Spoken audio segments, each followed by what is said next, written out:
My friend claimed to be a vegetarian. Now I found out she secretly eats meat at my house. I'm a 28-year-old woman named Laura, and I thought I knew my best friend Emma inside and out. We've been friends since high school, thick as thieves, sharing everything from embarrassing stories to life's biggest milestones. One thing I admired about Emma was her commitment to being vegetarian. She always talked about how it was an important part of her identity, something she chose for ethical reasons. I respected that deeply and even tried going vegetarian myself for a while just to support her. So when Emma asked me to host a small dinner party for her birthday, I was excited. I wanted to make sure everyone knew how much she mattered to me. I carefully planned a vegetarian menu and invited some close friends who also shared her values. Everything was perfect, or so I thought. The night of the party, Emma arrived looking happy and relaxed. We ate, laughed, and enjoyed the night. But then I started noticing little things that didn't add up. Emma's plate sometimes had traces of something that looked suspiciously like meat sauce. I caught her once sneaking a bite from a takeout box that definitely wasn't vegetarian. When I asked her about it, she laughed it off and said it was a mistake, maybe the dish was mislabeled. But over the next few weeks, I found more signs. Empty wrappers from meat snacks in her trash at my place. Smells of grilled meat lingering when she visited. Text she accidentally left open talking about craving steak and ordering burgers when she was alone. It crushed me. She had made being vegetarian such a big part of who she was, but now I realized it was a facade, a secret she kept from everyone, including me. I don't know why she did it. Was it pressure? Guilt? A way to fit in with certain people? Whatever the reason, I felt betrayed. Because I thought our friendship was built on honesty. On trust. And now, I'm stuck wondering, what else is she hiding? After I started noticing these little clues, I began paying more attention. At first, I wanted to believe it was all a misunderstanding, maybe some cross-contamination, or a rare slip-up. But the evidence piled up quickly. One evening, I invited Emma over for dinner. I had cooked a homemade vegetarian lasagna, proudly presenting it to her. She ate politely, but I caught her eyeing a leftover chicken wing from another friend's plate that I'd forgotten to clear away. Later that night, when she thought I was asleep, I heard a noise coming from the kitchen. I crept out quietly and found her opening the fridge, pulling out a wrapped sandwich I hadn't seen before. She quickly shoved it in her bag when I walked back to the living room. It hurt. Not just because she was eating meat, but because she was hiding it. Like she was ashamed, or afraid of what I might think. I wanted to confront her, but I wasn't sure how. I kept questioning myself, was I overreacting? Should I just mind my own business? But the feeling of betrayal gnawed at me. Then one day, I found texts on her phone that she'd left open on my table. She was messaging a coworker about secret cheat days and planning where to get the best burgers without anyone knowing. It wasn't a one-time thing, it was a habit. I realized she wasn't just lying to me. She was living a double life, the vegetarian she showed the world, and the meat-eater she hid behind closed doors. I felt dumb. How could I have been so blind? How could I have supported her, even tried to change myself for her, when she wasn't being honest? The worst part? I still don't know why.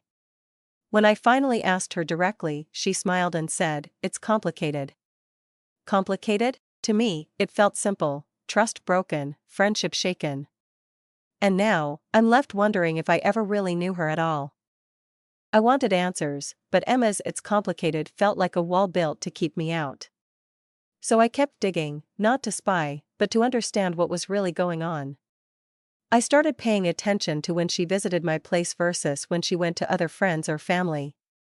At my house, the evidence was always there: crumbs of bacon, a faint smell of grilled meat on her jacket, or the occasional greasy stain on her napkin. When she was elsewhere, she was perfectly vegetarian in public, preaching about animal rights, sharing vegan recipes, and posting photos of plant-based meals on social media. Contradiction was exhausting to watch. One day, at a brunch with mutual friends, I overheard her making jokes about being the worst vegetarian ever, laughing about sneaking out for midnight fast food runs. Everyone laughed along, but I felt like I was watching a private joke I wasn't invited to. I confronted her again privately. She admitted she struggled with the pressure of being the perfect vegetarian. Said it felt like a performance she couldn't sustain, especially around people who expected her to be a certain way. She talked about guilt, identity, and the difficulty of being honest when so much of her social circle valued that lifestyle. I wanted to believe her. I wanted to accept that maybe this was about more than just food, about identity, belonging, and fear. But I couldn't ignore how much it hurt to realize that someone I trusted so deeply had hidden this from me for years. It felt like a betrayal not just of dietary choices, but of the friendship itself. After that conversation, things between us shifted. The easy closeness was gone. The unspoken trust cracked. I stopped inviting her over as often. I stopped asking about her meals. I stopped pretending everything was fine. Because sometimes, the hardest thing isn't discovering the truth, it's deciding what to do with it. And right now, I'm still figuring that out. After that tense conversation with Emma, the distance between us grew, even if we never explicitly talked about it. The silence felt heavier than any argument. It was like the foundation of our friendship had cracked beneath the weight of her secret. I found myself second-guessing everything about our years together. Had she really been honest with me at all? How many other things had she hidden? And more painfully, why did it matter so much to her to keep this from me? It wasn't just about meat or vegetables anymore. It was about trust. About identity. About the stories we tell ourselves and each other to make life make sense. One afternoon, while she was at my place, I decided to do something I probably shouldn't have. I looked through her bag when she stepped out to grab something from the car. It felt wrong, invasive, but I needed to know how deep the secret went. In the bottom of her purse, tucked away behind lipstick and receipts, I found a half-eaten meat sandwich wrapped in foil. My heart sank. I confronted her again that evening, this time with proof. She looked tired, almost defeated. "I didn't want to hurt you," she said softly. "I wanted to be who you thought I was, because it made me feel better about myself." She told me that being the vegetarian friend gave her a sense of control, of belonging in a group that shared her values, even if she struggled to live up to it fully. "I know it's hypocritical," she admitted. "But sometimes, it's easier to pretend than to be honest about how messy things really are." That broke something in me. I wanted to be angry. To scream that honesty was the only thing that mattered. But all I could do was sit there and listen, because sometimes, people hide not to deceive, but to survive. The question that haunted me then was, could I survive this? Could I forgive her? For weeks after, I wrestled with those feelings. The easy answer was no. But the truth? It's never that simple. I missed the friend I thought I had. I grieved the trust that was lost. And I wondered if anything would ever be the same again. The days that followed that confession were some of the hardest I've faced in years. Our friendship, once effortless and filled with laughter, was now overshadowed by unspoken questions and a fragile tension. I kept replaying Emma's words over and over in my head, that she pretended to be someone she wasn't because it made her feel better, because it gave her a sense of control and belonging. I wanted to hate her for the deception. I wanted to scream that honesty is the foundation of any true relationship, but I also understood something deeper was going on, a fear of judgment, a need to fit in, a vulnerability she was too afraid to share. At the same time, I couldn't shake the sting of betrayal. We had shared meals, recipes, and secrets. I had admired her commitment to her principles. And now, to realize it had been a performance, a mask she wore when she was with me, it felt like losing a part of my own identity. Our conversations became strained. I stopped asking about her food choices, stopped planning meals around her preferences. The comfortable closeness was gone, replaced by a cautious politeness that felt unnatural. One weekend, I invited her over again, hoping to bridge the gap. I cooked a fully vegetarian meal and watched as she picked at it hesitantly. After dinner, she opened up a little more, sharing stories of the pressure she felt from her social circles to live up to a certain image. She talked about guilt, about the loneliness of living between two worlds, the vegetarian she portrayed and the meat eater she truly was. It was a raw, honest moment, and for a brief time I felt like maybe we could heal, but healing takes time. And sometimes, it means accepting that people are complicated and messy, and that's okay. I don't know what the future holds for Emma and me.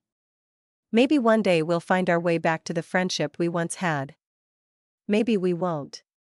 But I do know this: honesty matters. Not just about what's on your plate, but about who you are, and who you want to be with. For now, I'm learning to live with the questions and the contradictions. And that, in itself, is a kind of truth. Months passed since that vulnerable conversation with Emma, and while some things between us shifted, others stayed unresolved. The truth we laid bare didn't magically erase the awkward silences or the moments when I caught myself hesitating before inviting her over. Sometimes, the weight of unspoken things presses heavier than outright conflict. Emma's struggle felt real, her desire to be accepted, to live up to ideals she admired but couldn't fully embrace. It made me wonder how many of us live with hidden parts, carefully curated personas that hide messy realities underneath. One afternoon, after a long day, Emma showed up at my door unexpectedly. She looked tired but determined. "Can we talk?" she asked. I nodded, heart pounding. I wasn't sure where this would go, but I was ready to listen. She shared more about her childhood, how food was a battleground in her family, with conflicting messages about identity and worth. How becoming vegetarian was as much about control as it was about compassion. How the pressure from friends, social media, and even herself created a cage she struggled to escape. "I didn't want to lie to you," she said softly, "but I didn't know how to be honest without losing who I thought I was." It broke something open inside me. I realized that her secret wasn't just about food, it was about fear and vulnerability. About the masks we wear to protect ourselves from judgment. We talked late into the night, not just about food but about life, identity, and the complicated nature of friendship. For the first time in months, I felt a flicker of hope that maybe, despite everything, we could find a new way to be. Of course, rebuilding trust isn't instant. It's a slow, messy process, filled with setbacks and small victories. But it's real. And that's worth holding on to. Because sometimes, the most honest thing you can do is admit that you're still figuring it out. And maybe, that's where true friendship begins. As weeks turned into months, Emma and I slowly started rebuilding what was broken, not by pretending everything was perfect, but by embracing the messy reality of who we both were. There were days when the old trust seemed out of reach, when the weight of her secret still hung between us like an invisible wall. But there were also moments of genuine connection, of laughter, and of shared vulnerability that reminded me why we became friends in the first place.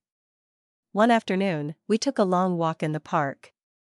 The air was crisp, leaves crunching beneath our feet. Emma looked over at me and said, "I'm tired of pretending. I want to be real, with you, with everyone." I nodded, feeling the truth in her words. "Maybe being honest means accepting that none of us are perfect," I replied. "That sometimes we mess up. That sometimes we hide parts of ourselves out of fear."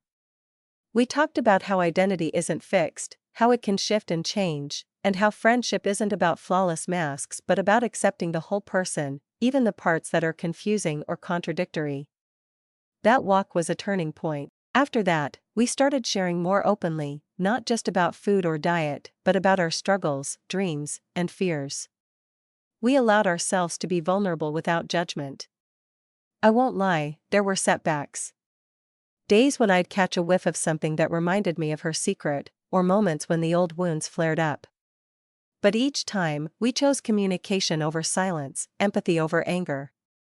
Our friendship didn't return to what it was, but it became something new, stronger, deeper, and more real. Sometimes, that's all you can ask for. Because in the end, it's not about perfection, it's about truth. It's been over a year since I discovered Emma's secret, and the journey since then has been anything but straightforward. If I could sum it up in one word, it would be complex.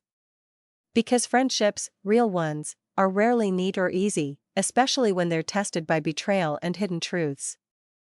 When Emma first confessed why she hid her eating habits, it opened a door I hadn't expected. The layers beneath the surface were more complicated than I'd imagined: childhood trauma, identity struggles, fear of rejection, and a desperate desire to fit into a community that valued ideals she admired but felt impossible to fully live by. Her confession wasn't just about food, it was about survival. We both had to learn to forgive, not only each other, but ourselves. For me, forgiveness meant accepting that someone I loved could hurt me deeply yet still be worthy of compassion. It meant recognizing that deception often masks vulnerability, and that people sometimes hide parts of themselves out of fear, not malice. For Emma, forgiveness meant letting go of the image she thought she needed to uphold and embracing her imperfections openly, even if it meant losing some of the approval she once chased. Rebuilding trust took months of honest conversations, patience, and mutual effort. We navigated awkward silences and uncomfortable truths, learning to be honest even when it was hard. We shared meals without judgment and laughed at our flaws rather than hiding them. Our friendship transformed into something more authentic, less about ideals and more about acceptance. We found new ways to support each other, not through perfection, but through real connection. But the journey wasn't without its challenges. Sometimes, old wounds resurfaced. I'd feel a pang of betrayal when she casually mentioned craving bacon or saw her hesitate before ordering a vegetarian dish. She'd wrestle with guilt and the pressure of social expectations.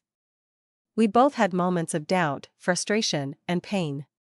Yet, we kept choosing to stay, because true friendship isn't about flawless facades. It's about standing together through the messy, complicated parts of life. Looking back, I don't regret the pain or the struggle. It forced us to confront the truth, to grow, and to build something stronger. If I could give one piece of advice to anyone reading this, it would be this: don't be afraid of the messy truths. They're the bridge to real connection. They're the path to healing. They're what make us human. And sometimes, that's enough. I don't know what the future holds for Emma and me, but right now, in this imperfect, honest moment, I'm grateful. Grateful for the lessons. Grateful for the pain. Grateful for the chance to know each other, really know each other. And that, after all, is the greatest gift of all. Follow me for more stories.